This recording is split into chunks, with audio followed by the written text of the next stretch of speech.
Alright guys, here we go. The pain in the butt one. See if we got good weld or not. Well, the pliers came right off, which is a good sign. It just didn't break, so let me grab a... See if I can get on there yet with a wrench, but remember my nut's all warped up, so...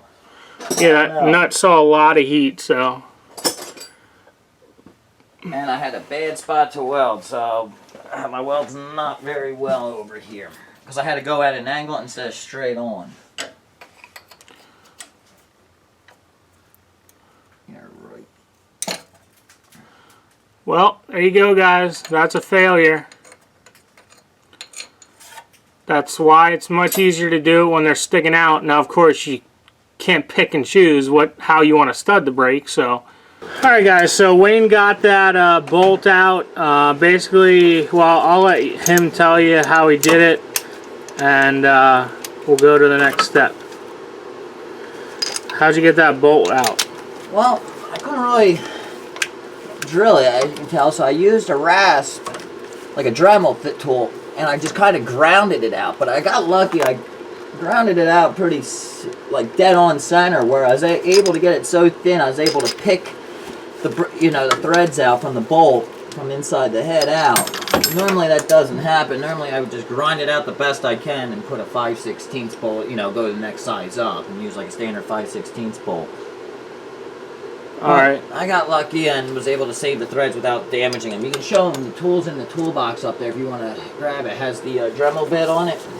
Alright guys, so basically he took this little guy here, it's an air tool, but you can get it similar in like a Dremel type thing, and he just went in there and just kept chipping away, chipping away, chipping away, if you want to hand me the tool. And then finally got able to... I was able just to get up here enough where I can I slowly just kept grinding and kept going in as center as I could so I didn't damage the threads. Now a lot of times I destroy the threads and then I just retap them.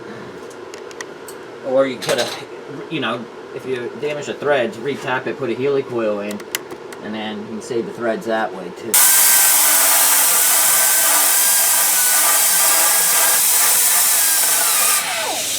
So he wants to put the header in after he put the spark plugs on. Usually you want to do it the other way around. The only reason I put the spark plugs on is because I don't feel like fighting with them later. So I'm just going to be extra careful putting the headers on. We'll see what happens. If I break one, I break one. You should put the headers on first, then the plugs. As you can see, it's all shiny because it's all buffed up. So we're just going to wipe it down with some brake clean and a rag. I just did brake clean earlier. And then we're going to slide the new header in and get it all bolted up.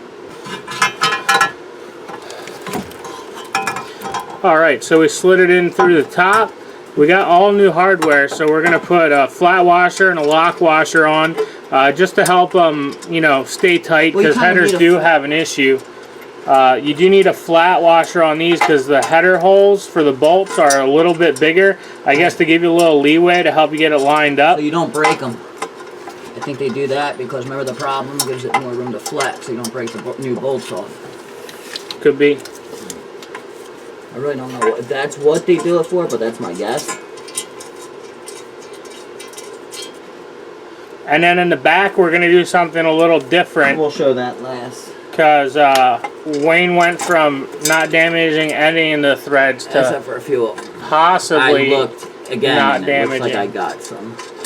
Alright, so you can see in the back, basically what is going on is it's a longer bolt, so he's going to thread it in. All threaded bolt. Till it bottoms out. That way he's grabbing on all the threads, and you see the little rusty nut that's on there?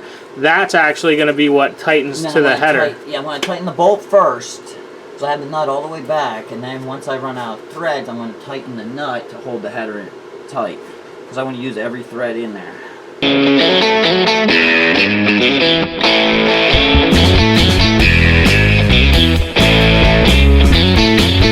So you can see he's back there working on that one. It's very difficult to get to.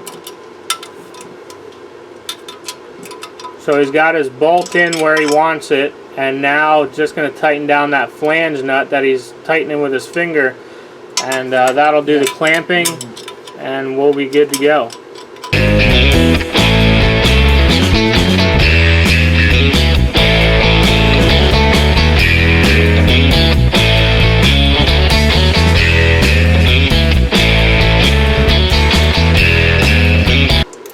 Alright, so they're all snugged pretty good. Just going to go over them one last time, make sure nothing got missed. And then we can get to bolting up the downpipe, Y-pipe, whatever you want to call it.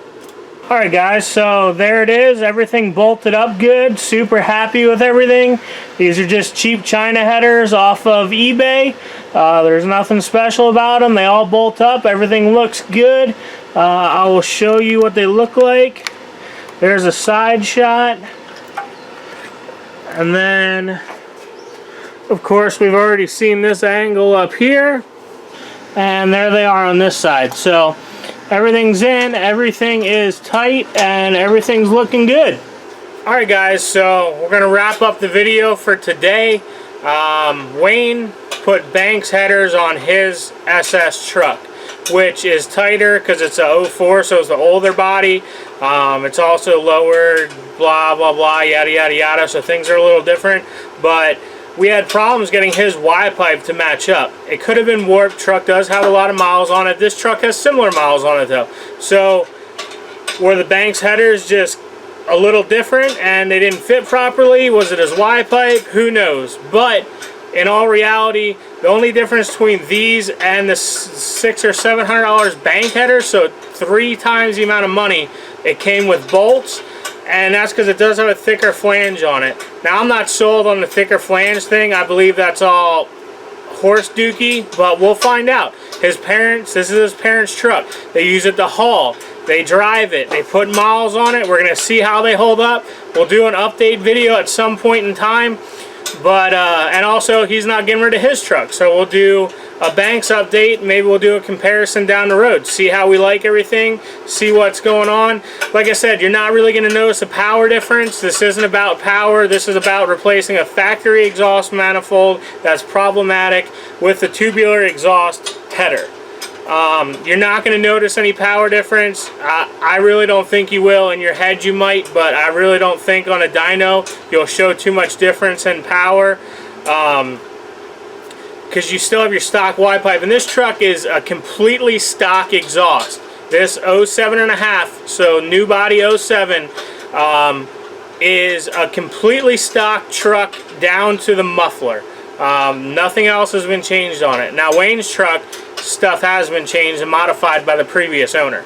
So I hope this video helped you guys, and we're putting headers on something else too. You guys know I got a couple Jeeps and we already did headers on one, so guess what we're going to do headers on next. But check out that link in the description. That will get you to my wife's decal business, which supports the channel, Etsy and eBay. Also hit that like button. Guys, subscribe because we have some awesome stuff coming. I hope this helped you. I hope this helped make a decision. And this is a very easy job, guys. The only thing that kind of gets frustrating is the broken bolts. So if you don't even have any broken bolts, this is cakewalk. It's simple as unbolt and bolt back on. So we'll see you on the next video, guys. Thanks for watching.